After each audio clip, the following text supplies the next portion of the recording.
It's 1:17 a.m. Your room is completely dark, the kind of dark where you can barely see the outlines of your furniture.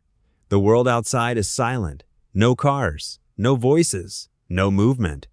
Everyone else is asleep, recovering, living a normal rhythm, letting their brains rest.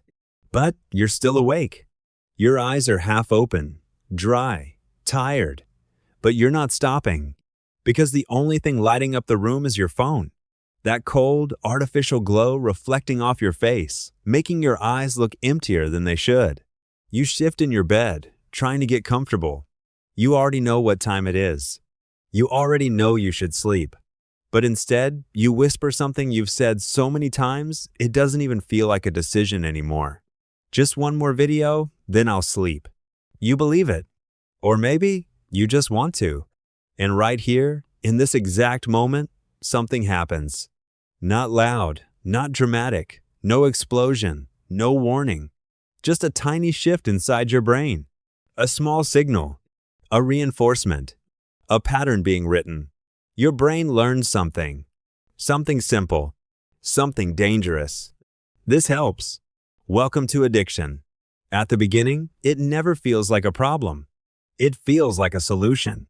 A break after a long day. A reward after effort. A distraction from boredom. A way to escape thoughts you don't want to deal with. And your brain loves this. Because your brain is designed to remember anything that reduces pain and increases pleasure. Every time you repeat the behavior, you get a hit of dopamine. And dopamine isn't about happiness. It's about learning. It tells your brain, this matters. Remember this. Do it again. So your brain starts building a connection. Late night, phone, stimulation, relief, again, and again, and again. And the more you repeat it, the stronger the connection becomes. Until one day, it's not something you choose anymore. It's something your brain expects. Level 1. This is where everything still feels safe. You're in control, or at least, that's what it feels like. You decide when to start. You decide when to stop. You can go without it if you want. It's casual. It's occasional. It's normal. You stay up a little later than you planned. Scroll a bit longer than you intended. Watch a few more videos. Nothing extreme. Nothing scary. You still wake up. You still function. You still go through your day. You even tell yourself, everyone does this. And maybe they do. But here's what you don't notice. The pattern. It's forming quietly. Your nights are getting longer. Your mornings are getting harder. Your attention is getting weaker. You get bored faster. You reach for your phone more often. You feel uncomfortable in silence. Real life starts to feel slower, less intense, less interesting. And your brain adapts. It raises the baseline of stimulation. So now, what used to feel normal feels empty. Level 2. This is where things begin to shift. Not suddenly, but noticeably. What used to be enough isn't enough anymore. The same videos don't hit the same way. The same content feels repetitive. The same stimulation feels flat. So you go further. More time, more intensity, more novelty. You stay up later. 2 a.m. becomes normal. Then 3. Then 4. You start exploring things you didn't care about before. Not because you truly want to, but because your brain is chasing a feeling. That original hit, that first moment when it felt strong. And now, you need more to get there. This is called tolerance. And it's one of the core mechanisms of addiction. Now the consequences start showing up. Quietly at first. You're tired all the time. You wake up feeling like you didn't sleep. Your focus drops. You sit in class or at work trying to concentrate, but your brain keeps drifting. You check your phone without thinking. Again, and again, and again.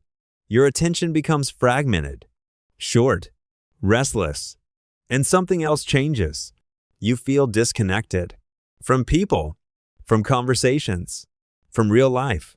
You look at someone you like, someone you used to feel something for, and instead of emotion, there's nothing, or worse, comparison, unrealistic expectations. distorted perception, and you don't fully understand why. But something inside you knows. This isn't normal. Level 3. Now it's no longer just a habit. It's a dependency. You're not doing it just because you want to. You're doing it because you need to. To relax. To escape. To numb something inside you. Stress. Anxiety. Loneliness. Pressure. All of it becomes easier to avoid than to face. All of it becomes easier to avoid than to face. And your brain learns a shortcut. Whenever things feel bad, go here. And it works. For a moment, but that moment comes at a cost. Because now, when you try to stop, you feel it. The absence. The discomfort. You feel restless. Irritated. Uneasy in your own body. You can't relax. You can't focus. You feel empty. Like something is missing. Because something is. Your brain has adapted. It expects that stimulation now. It expects that escape. And without it, everything feels heavier, harder, more overwhelming. So you go back. Again. And again. Not because you're weak, but because your brain is following the strongest path it knows. Level 4. This is where control starts slipping, and awareness begins. You know something is wrong. You see the impact. You feel the consequences, and you try to stop.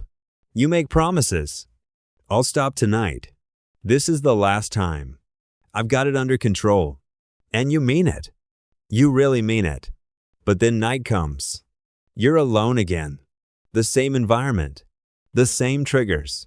The same silence. And then the urge appears. Slow at first. Then stronger. A pressure building in your chest. A thought repeating in your head. Just do it. Just once. You'll stop after.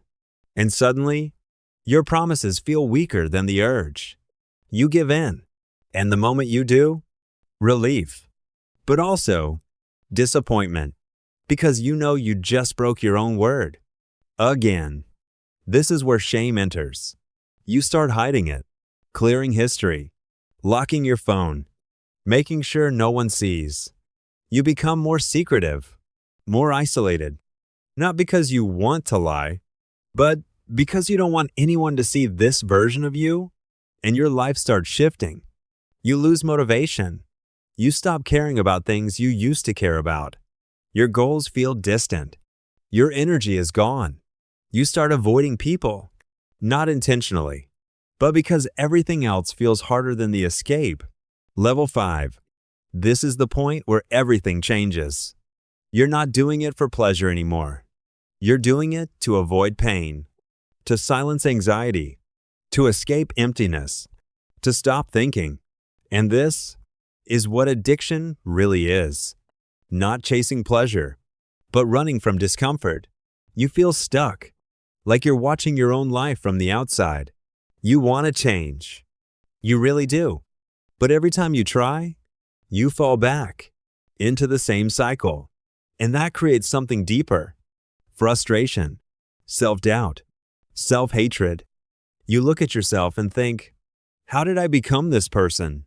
And the answer is always the same. It didn't happen all at once. There was no single moment where everything broke. It happened slowly, quietly, step by step, starting with something that felt harmless. Just one more. Addiction doesn't begin with the decision to destroy your life. No one chooses this. No one plans this. It begins with relief, with comfort, with escape. Something that works a little too well, at exactly the wrong time. And your brain remembers it, repeats it, builds around it, until one day, it's no longer something you choose. It's something that runs automatically. But here's the part that matters. The part most people forget. If your brain can learn this, it can unlearn it. Because the same system that built the habit can break it. Not instantly, not easily, but gradually, the same way it started. With small moments, with small decisions, with awareness. One moment where you pause. One moment where you feel the urge. And don't follow it. It won't feel good. It will feel uncomfortable, restless, empty. But that's not failure. That's your brain resetting. That's your system recalibrating. Because the longer you repeat the pattern, the stronger it becomes. But the moment you interrupt it, even once, you begin to weaken it. And maybe right now, you're still at level 1, maybe level 2, maybe deeper. But wherever you are, you're still here, still aware, still able to choose. So the next time you're lying in bed, phone in your hand, about to say, just one more, pause, just for a second, and ask yourself, is this helping me or training me? Because the earlier you stop, the easier it is to remember who you were before all of this began.